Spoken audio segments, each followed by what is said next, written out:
C'est beaucoup plus impressionnant que ce que je pensais, je ne vais pas vous le cacher. Hein. Laura, lève les pieds, lève les pieds, tu vas encore tomber. Ça, c'est la phrase que me répétait ma mère. Entre mes 1 an et mes 28 ans, je l'ai entendue en boucle. Et j'aurais peut-être dû l'écouter. Il y a quelques semaines, je vais au ciné pour voir un film sur le plaisir féminin. Je suis seule. En grande impatiente que je suis, je décide de quitter le ciné dès que le film se termine. Je descends les escaliers en trombe et arrivé en bas, je loupe une marche. Et là, je tombe devant tout le monde. Un peu comme si j'étais tombée ici en rentrant finalement. Je suis au sol. Je dis aïe. Je ramasse mes affaires et en me relevant, je vois une salle figée dans l'attente. S'est-elle fait mal? Va-t-elle se relever? Et j'en ai même vu certains rigoler. Un peu comme vous sans doute. Alors j'ai décidé de continuer ma route en direction de la sortie, la tête haute, les genoux abîmés, et j'ai chanté « Shine bright like a diamond ». Il y a 5 ans, ça aurait été impensable. Aller seule au cinéma, les gens auraient pensé que je n'avais pas d'amis.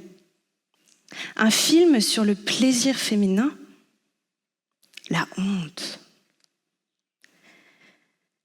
J'aurais eu peur de tomber devant tout le monde. Ma dignité en aurait sans doute pris un coup. Et pourquoi je vous raconte tout ça? Parce que j'aimerais qu'ensemble, on comprenne comment je suis passée de celle qui avait peur de tomber à celle qui a eu l'audace de se relever, à celle qui est aujourd'hui devant vous, debout, grâce à sa zone G. Zone de plaisir ultime, d'exaltation, cette zone de joie. Et vous pensiez que j'allais vous parler de sexualité, hein? Eh bien, c'est loupé. Cette zone G, c'est cette zone de plaisir qui me permet d'être debout devant vous, qui me permet de croire en mes idées, d'être confiante. Et vous savez quoi? Être debout devant vous, c'est particulièrement compliqué pour moi aujourd'hui parce que j'en ai fait des prises de parole. Mais aujourd'hui, à vos côtés, je réalise un rêve.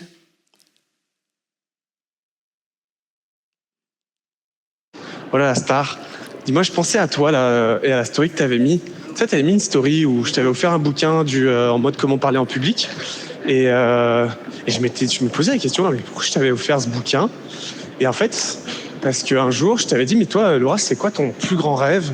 Et tu m'avais dit, moi, mon plus grand rêve, ce serait de pouvoir voyager et de faire des conférences. Et en vrai, peut-être de faire un TED Talk. Alors, je vous emmène avec moi au sein de 3 actes qui ont marqué ma vie. 3 actes où parfois j'ai cherché le plaisir, mais je ne l'ai pas forcément trouvé. Et surtout 3 actes qui m'ont permis d'identifier cette zone G. Et j'aimerais qu'aujourd'hui, on puisse l'identifier tous ensemble. Alors, acte 1, le convenu, l'éducation. Je suis franco-algérienne. Et certains vont se dire, on en est sûr? Je vous le confirme. Je suis franco-algérienne et je suis née dans une communauté où la famille est essentielle. Qui plus est, le regard des autres est important. Et il est à double tranchant, je ne vais pas vous mentir. Parfois, il nous fait pousser des ailes, nous challenge. Et parfois, il nous dénigre et nous fait même perdre confiance en nos certitudes, voire même en nos identités, ça arrive. Je vous emmène avec moi dans un repas de famille. Un repas de famille où ma tante est assise en face de moi et me dit « Laura, tu devrais enlever ce vernis abîmé. » J'en ai pas mis du coup aujourd'hui. « Tu devrais enlever ce vernis abîmé parce que ça fait pas femme. » Et là, ma dignité en prend un coup. C'est la toute première fois de ma vie où je sens le rejet de la société. Qui plus est, de ma société. De mon cercle dans lequel il y a des règles, comme au sein d'un cercle d'amis. Et c'est ce genre d'action qui renforce l'idée qu'une femme doit être parfaite jusqu'au bout des ongles. C'est aussi ce genre d'action qui renforce l'idée et les peurs de ma mère, ces peurs qu'elle doit être parfaite. Et ces peurs, elle me les transmet. Récemment, j'ouvre un livre qui s'appelle « Grandir » et il y a un passage qui dit « Si vous dites à votre enfant de manger, il mange. Quand vous lui dites d'arrêter de manger, il ne mange plus. Bref, il écoute les besoins de votre estomac, pas les leurs. » Et c'est finalement ce que j'ai fini par faire. J'écoute les besoins des autres. Je suis née à la bonne époque, je ne vais pas vous mentir, en tout cas dans la bonne famille, ou en tout cas au moment où ma mère m'a laissé le choix. Elle m'a dit, tu peux reprendre le commerce artisanal de la famille ou faire des études. Mais alors à ce moment-là, faire un choix, alors que je suis si jeune, j'ai au moins, je dirais 18 ans, tout le monde a toujours décidé pour moi jusqu'à présent. Alors comment faire un choix ? J'ai 3 arguments en ma possession. Le premier, travail dur pour y arriver. Ok. 2, le regard des autres est important. Tu dois plaire. 3, mange pas entre les repas, puisqu'apparemment c'est aussi une règle du succès.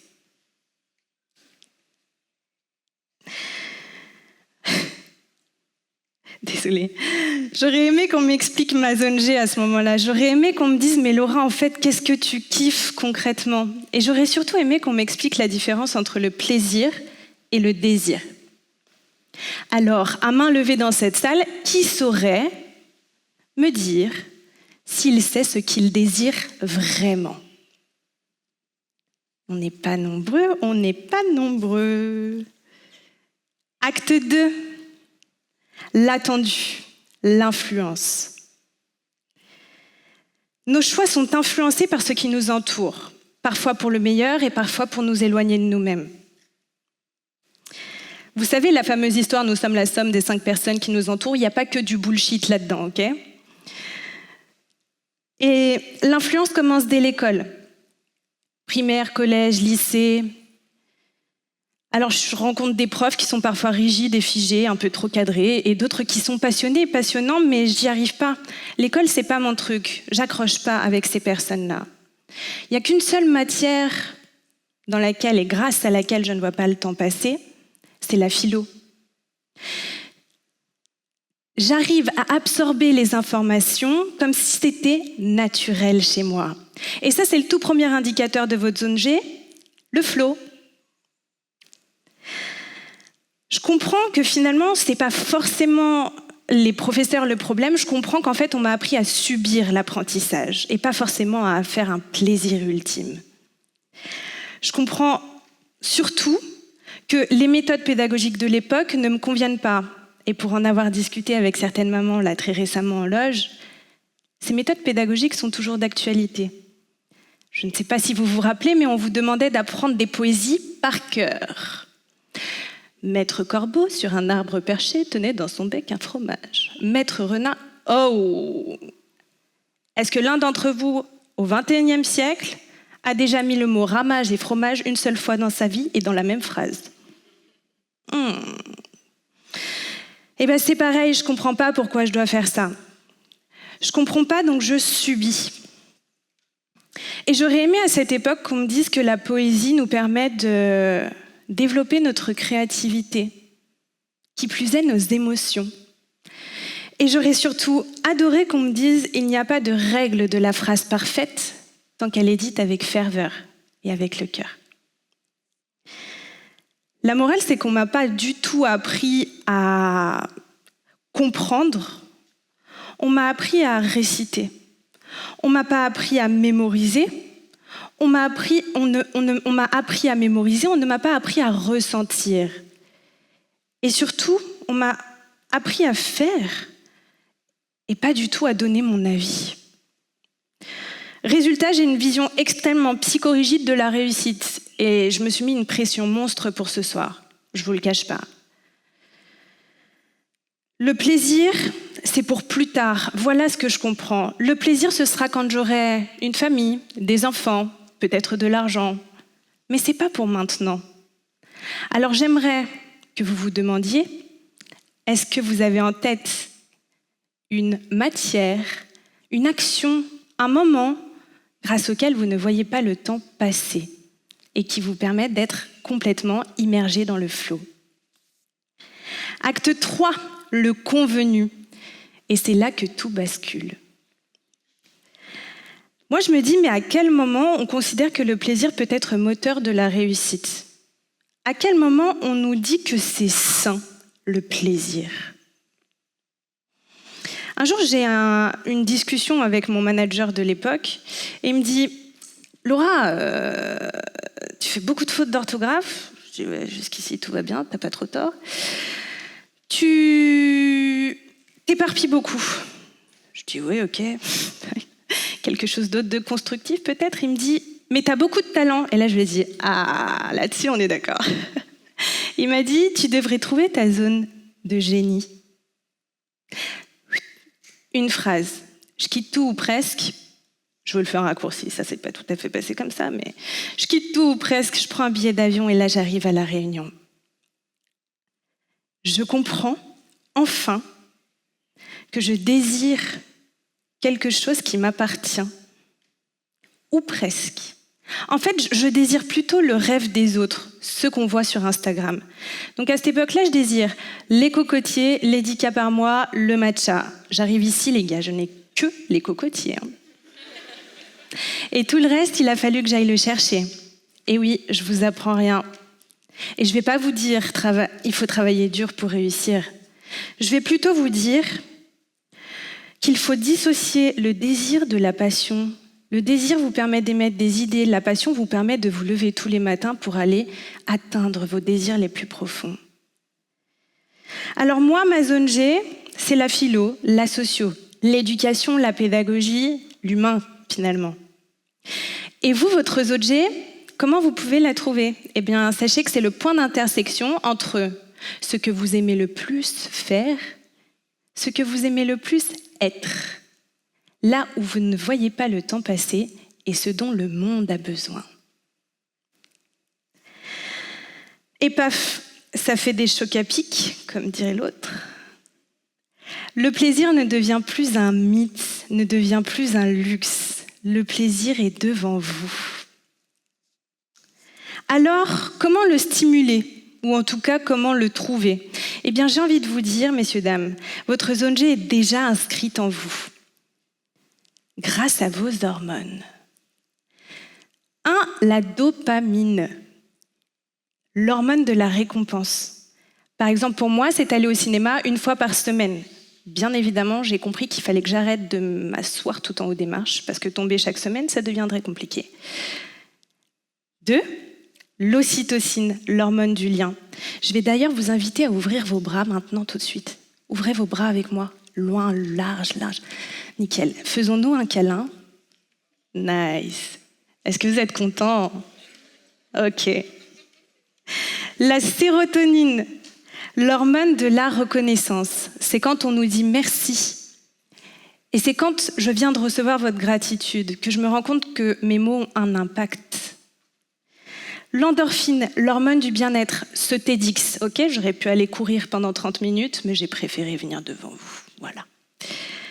Alors, dose, un bon moyen mnémotechnique pour vous en souvenir. Dopamine, ocytocine, sérotonine, endorphine. Et c'est pas fini, j'ai une dernière chose à vous dire. Récemment, je croise un dessin animé qui s'appelle La princesse et la grenouille. Et du haut de mes 28 ans, de mon vieil âge, figurez-vous que c'est la toute première fois que je croise un dessin animé dans lequel la princesse n'est ni victime de sa belle-mère, ni complètement dépendante d'un mec, ni incroyablement parfaite. Eh bien, vous savez quoi ? J'étais contente de le croiser du haut de mes 28 ans, ce dessin animé. Je me suis dit que les générations d'après auraient peut-être une vision différente de la mienne. Pour moi, le mythe de l'éducation moderne, c'est de croire que le plaisir doit venir après l'effort. Et je pense que la vraie révolution, c'est de se dire que le plaisir peut venir pendant l'effort et qu'il peut même devenir un moteur de votre réussite. Ce soir, prenez 5 minutes pour vous, pour essayer de comprendre où se situe votre zone de génie et comment la stimuler chaque jour. Un hommage particulier à mon père qui ne pourra pas être avec nous aujourd'hui et qui aurait voulu entendre ce discours.